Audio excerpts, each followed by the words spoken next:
इसी के साथ चैनल में सभी दर्शकों का स्वागत है। भैया आपका हमारा भी भी। स्वागत है। हाँ, सभी दर्शकों को हमारा नमस्ते।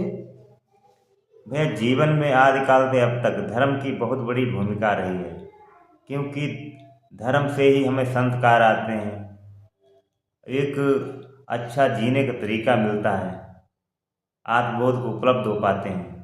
तो कहीं न कहीं जो शाश्वत धर्म है, सनातन धर्म मतलब जो सार्वभौमिक सत्य है, प्रकृति के लिए सत्य है, ब्रह्मांड के लिए सत्य है, हमारे शरीर के लिए सत्य है, अब वही असली धर्म होता है। तो सबका एक ही धर्म होता है।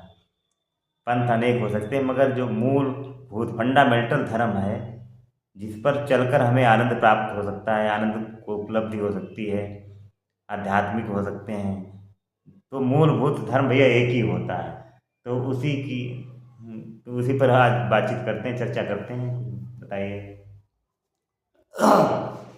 सभी को एक बार फिर से नमस्ते और स्वागत है इस चैनल पर। आज का विषय है जीवन में धर्म की भूमिका, धर्म का महत्व, धर्म की आवश्यकता, धर्म की भूमिका। ये सब धर्म से जुड़े हुए मतलब पॉइंट हैं, तथ्य हैं या बिंदु हैं। धर्म, सबसे पहला प्रश्न उठता है, धर्म क्या? फिर अगला, धर्म क्यों? यहाँ पर जो सबसे पहले जो समाज में विचारधारा प्रचलित है, हम उस पर आते हैं। जैसे कहते हैं कि कोई व्यक्ति बहुत ही धार्मिक प्रवृत्ति का है, वो बहुत ही धार्मिक है, तो वहाँ पर हमारे मन में एक धारणा बन जाती है कि वो व्यक्ति पूजा पाठ ज़्यादा करता होगा, वो संत महात्मा होगा, या यही मतलब बनती है पूजा कि वो धर्म में रुचि से मतलब है कि वो पूजा पाठ करेगा, मतलब या फिर तीर्थों में ज़्यादा जाता होगा, या ऋषि मुनियों के साथ बैठता उठता होगा, या इसी प्रकार मतलब धारणा बनती है, धारणा बन जाती है कि पूजा पाठ से मतलब हो जाता है। फिर उन व्यक्तियों को धार्मिक समझ लिया जाता है कि जो सिर्फ पूजा पाठ करते हैं, पूजा पाठ और इन्हीं कर्म कांडों में लिप्त रहते हैं, तो कहते हैं कि वो बहुत ही धार्मिक है। धर्म जैसे मानव समाज में वर्तमान में तमाम धर्म कहते हैं, या गुरु ने पंथ या मजहब कह लीजिए, मत, पंथ, मजहब, ये अपनी अपनी विचारधाराओं को मानने वाले व्यक्तियों का समूह होता है। जैसा कि शुरू में कहा कि धर्म एक ही होता है, धर्म सभी का एक ही होता है। अब यहाँ पे धर्म को समझना बहुत जरूरी होता है। जैसे प्राचीन हिंदू सनातन के धार्मिक ग्रंथों का सहारा लें तो धार्यते इति धर्मा, जो धारण करने योग्य है, मनुष्य को धारण करने योग्य, उसे धर्म कहा गया। धृति, क्षमा, दमो, अस्ते, तो धर्म के 10 लक्षण भी बताए गए हैं। लेकिन हम वहाँ पर ज्ञान की चर्चा नहीं करेंगे, हम एक सामान्य बात, जो शाश्वत धर्म है, जो सभी का धर्म है, यहाँ पर आनंद के लिए धर्म है, आत्मबोध के लिए धर्म है, हम उस धर्म की चर्चा नहीं करेंगे। यहाँ पर मनुस्मृति के धर्म की चर्चा हम नहीं करेंगे। यहाँ पर भूमिका बना रहे हैं कि आखिर धर्म है क्या। जैसे तमाम वीडियो आपको मिल जाएंगे यूट्यूब पर, बस धर्म की वास्तविक व्याख्या करने में, या धर्म की उन्होंने व्याख्या की होगी, किसी ने सनातन धर्म के अनुसार की होगी, तो किसी ने अपने बुद्धि के अनुसार धर्म की व्याख्या की होगी। हजारों लाखों वीडियो धर्म के बारे में आपको मिल जाएंगे यूट्यूब पर। धर्म कुछ ऐसा भी वर्ग है जो अपने को नास्तिक कहता है, कुछ एथिस्ट कहता है, जो अपने को धर्म से अलग मानता है, क्योंकि वहाँ पर उसे धर्म शब्द से उन व्यक्तियों की अवधारणा उत्पन्न हो जाती है कि ये व्यक्ति भगवान में ज़्यादा रुचि रखता होगा, भगवान की पूजा पाठ करता होगा। इसलिए जो लोग एथिस्ट है या एग्नोस्टिक है या नास्तिक है या कहते हैं, मतलब वो अपने को इससे अलग रखते हैं। और नास्तिक व्यक्ति भी धार्मिक हो सकता है भैया। हाँ, कहीं ऐसा नहीं हो सकता है। हाँ, लेकिन ये व्यक्ति की विचारधारा पर निर्भर है कि वो है कैसा, कैसा है, वो किस चीज को महत्व देता है। तो जैसा कि धर्म की भूमिका और धर्म के महत्व पर कुछ थोड़ा सा विचार करना है, तो इस ब्रह्मांड में वैज्ञानिकों ने खोजा कि लगभग अपने ही जैसे करीब करीब अपने सूर्य जैसे, सूर्य एक तारा है, हमारी पृथ्वी जो हमारा विश्व है, हमारा संसार है, पृथ्वी पर विद्यमान है, और ये पृथ्वी के मुकाबले में सूर्य हमारी पृथ्वी से लगभग 9 लाख गुना है। यानी किसी वस्तु, जैसे यदि सूर्य को फुटबॉल की बराबर मान लिया जाए और उस फुटबॉल से कोई चीज़ 9 लाख गुनी छोटी कर दे, तो वो द्रष्टव्य नहीं रहेगी, वो शायद ही आंखों से दिखाई पड़े। कहने का मतलब है कि सूर्य की तुलना में हमारी पृथ्वी कहीं भी द्रष्टव्य नहीं है। ये इतनी छोटी गई, 9 लाख गुनी छोटी करने पर ये सूर्य से बहुत छोटी हो जाती है। और जबकि ये सूर्य भी जो हमारा तारा है वो कोई बहुत बड़ा तारा नहीं, ये भी एक छोटा तारा है। ऐसे करीब 200 अरब तारे, हालांकि अनुमान लगाया गया है, हो सकता है अनंत हो सकते हैं। हाँ, नहीं, जो यहाँ पर वो बात करें जो लगभग जानकारी हो गई साइंस द्वारा जानकारी मिली, तो ऐसे ही करीब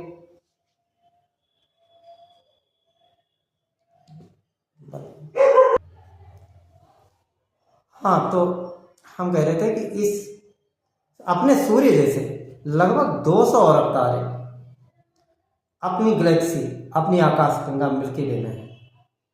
लगभग ऐसा मानते हैं जो वैज्ञानिक कि 10% द्रष्टव्य तारे रहते हैं, यानी करीब 20 अरब दिखते हैं अपनी आकाश गंगा में, लगभग 200 अरब तारे हैं। और ऐसी ही अपनी मिल्की वे जैसी 1.5 खरब आकाश गंगाएं हैं। और उसके बाद कितनी होगी, मतलब इतनी लगभग खोजी जा चुकी है, पता नहीं कितनी होगी। अब उस पृथ्वी की तुलना में, वो सूर्य की तुलना में पृथ्वी कितनी छोटी है, सूर्य की तुलना में कितना बड़ा यूनिवर्स होगा, पता नहीं कितना बड़ा क्या होगा, कुछ नहीं पता। और इस पृथ्वी में हम कितने बड़े हैं, तो अनंत, आदि और अनंत, कहीं कोई अस्तित्व नहीं, कोई अस्तित्व नहीं होता। प्रतिक्षण उस मिल्की वे और इतने अरब खरब आकाश गंगाएं हैं, प्रतिक्षण कोई तारा बन रहा होता है, कोई तारा मिट रहा होता है, कहीं पर ब्लैक होल्स का निर्माण होता है जिसमें आकर्षण शक्ति से, जैसे एक विस्फोटन शक्ति से तारों का निर्माण होता है, तो एक आकर्षण शक्ति उस चीज को खत्म करती है। कहते हैं कि ब्लैक होल्स में इतनी ज्यादा गुरुत्वाकर्षण होता है कि उसमें प्रकाश भी वापस नहीं आता, समय भी उसमें खत्म हो जाता है। और उसी मतलब कोई चीज विस्फोटन से चीजें पैदा होती हैं, तारा पैदा हुआ, फिर विकिरण पैदा हुआ, और उसी के गुरुत्वाकर्षण से ये सारी चीजें सिमट भी जाती हैं। तो न सूर्य का कोई अस्तित्व है, शायद आकाश गंगाएं इसी विस्फोटन से पैदा होती होंगी। ये भी विज्ञान को है कि आकाश गंगाएं भी निर्मित हो रही हैं और आकाश गंगाएं भी समाप्त हो रही हैं।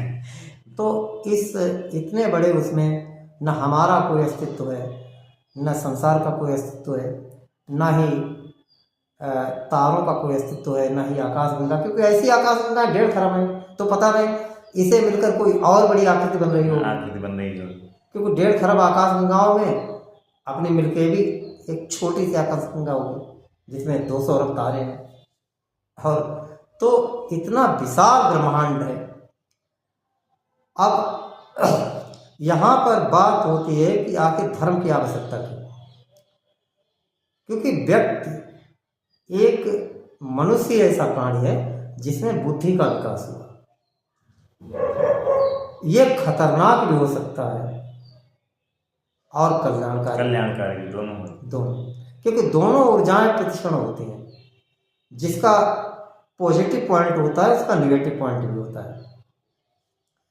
मनुष्य ही ऐसा है प्राणी जिसके अंदर बुद्धि का विकास हो, और बुद्धि के विकास के कारण इससे हानि भी हो सकती है और ये अपने कल्याण के लिए भी कुछ कर सकता है। इसीलिए धीरे धीरे इसकी बुद्धि के विकास के साथ साथ धर्म की आवश्यकता हुई। धर्म की क्यों? क्योंकि अब कहाँ मिल्की वे है कोई मतलब नहीं होता है। कौन सी आकाशगंगा बन रही होती है, कौन सी आकाशगंगा मिट रही है, उसका हमसे कोई मतलब नहीं, कोई लेना देना नहीं। वहीं पर हम हैं तो हमारे शरीर में कितने बैक्टीरिया, कितने लाख अरब खरब हैं, वो प्रतिक्षण बन रहे हैं या मिट रहे हैं, हम उनके बारे में भी नहीं जानते। हम बड़ी चीज़ के बारे में भी नहीं जानते, हम सूक्ष्म चीज के बारे में भी नहीं जानते। लेकिन जो समाज निर्मित हुआ है हम जैसों का, इस मनुष्य का, उसके बारे में अध्ययन करना मतलब एक मुख्य धर्म हो जाता है, कर्तव्य हो जाता है। क्यों? क्योंकि वहाँ पर उसकी सुरक्षा, उसका विकास, सारी चीज़ उस पर निर्भर होती है। तो मनुष्य जो जिसके अंदर इस बुद्धि प्रकट हुई है, जिसे वो धीरे धीरे सभ्य हुआ है, क्योंकि बुद्धि से उसने सारी चीज़ें निर्मित की। उसने औजारों का निर्माण किया जिससे वो अपनी अन्य आवश्यकताएं पूर्ति करता है। उसने घर बनाया, उसने पहिए का आविष्कार किया, संयंत्र बनाए एक जगह से दूसरे जगह जाने के लिए। धीरे धीरे विज्ञान का विकास हुआ। अब विज्ञान कल्याणकारी हो इसके लिए विकसित किया गया, लेकिन उसका एक माइनस पॉइंट जिसे कहते हैं, उसका एक ऋणात्मक बिंदु बना रहता है। विनाशकारी कहीं ना हो जाए, कहीं विनाशकारी ना हो जाए। इसीलिए हमने कुछ नियम बनाए, कुछ कानून बनाए। एक सक्षम ताकतवर व्यक्ति किसी दूसरे कमजोर का शोषण ना करे, उस पर हावी ना हो। एक समूह दूसरे समूह पर हावी ना हो, सभी का कल्याण उसमें निहित हो। इसके लिए धर्म की आवश्यकता हुई। सबका कल्याण होगा तभी अपना हो पाएगा। हाँ, क्योंकि अपने से सब जुड़े हैं। क्योंकि उसके बाद धर्म का जुड़ाव, धर्म की अवधारणा पैदा हुई।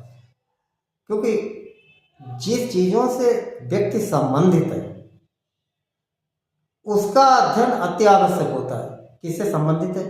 व्यक्ति व्यक्तियों से संबंधित है, प्रकृति से संबंधित है, इन्वायरमेंट वातावरण से संबंधित है। तो इसकी सुरक्षा और इसके साथ सामंजस्यता आवश्यक हो गई। तो यहाँ पर धर्म में धीरे धीरे और भी चीज़ें विकसित हुई। सबसे पहले उसमें यह हुआ कि व्यक्तियों के साथ कैसा उसका सामंजस्य रहे। तो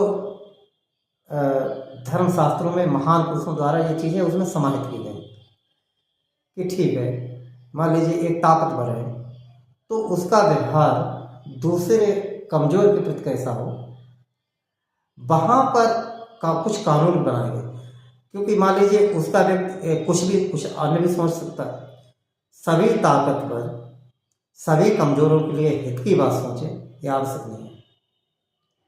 भाई कोई भी व्यक्ति अपने मस्तिष्क में कल्याणकारी भावनाएं लिए हो, यह आवश्यक नहीं।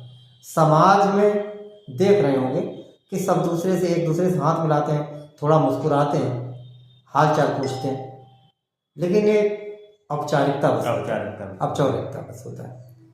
कहते ओशो ने कहा था एक जगह पे कि ऑप्शन दिया जाए कि वही व्यक्ति जिंदा रहेगा जो जितने ज़्यादा को मार सकेगा। तो उसी क्षण यदि उसके हाथ में पिस्टल हो और वो मारना शुरू कर देगा, तो ये सारी धारणाएं, ये हाथ मिलाने की, मुस्कुराने वाली, सभी धरी रह जाती हैं। यदि किसी व्यक्ति को पास ये ऑप्शन कर दिया जाए कि वही जिंदा रहेगा जो जितनी अधिक हत्याएं करेगा या जितने अधिक लोगों को मार सकेगा, तो मारने की होड़ मच जाएगी क्योंकि अपने को बचाने के लिए वो लग जाएगा। हाँ, अब यही भैया तो धर्म कारगर होता है, यही कि धर्म कारगर होता है। और इसीलिए ये सोच हमारे महापुरुषों में शायद रही होगी, क्योंकि जो सक्षम है, ताकतवर है, वो अच्छा ही सोचे, ये कहीं जरूरी नहीं है। उन्होंने महसूस किया होगा क्योंकि धर्म से पहले ऐसा चलता होगा, एक दूसरे पर आक्रमण करते होंगे, मतलब बहुत दिक्कतें हुई होंगी। तो फिर कुछ कानून, और कानून को धर्म के साथ जोड़ा गया। ये माना गया कि ये आपको पालन करना ही करना है। तो धर्म का भय उसके अंदर पैदा होता है कि हम ऐसा नहीं करेंगे तो हमें हर कोई बुरा कहेगा, हम ऐसा नहीं चलेंगे तो लोग हमारे साथ अच्छा व्यवहार नहीं करेंगे, हमें हर कोई बुरा कहेगा। यहीं पे ईश्वर की अवधारणा भी प्रकट हुई कि यदि आप ऐसी जगह पे कोई कृत्य करते हैं जहाँ कोई नहीं देख रहा है, तो वहाँ ईश्वर देख रहा है। अब हो सकता है उस पर यह प्रभाव पड़े क्योंकि बचपन से वो ईश्वर के बारे में सुन रहा है, तो एक धारणा उसके मस्तिष्क में बन चुकी है।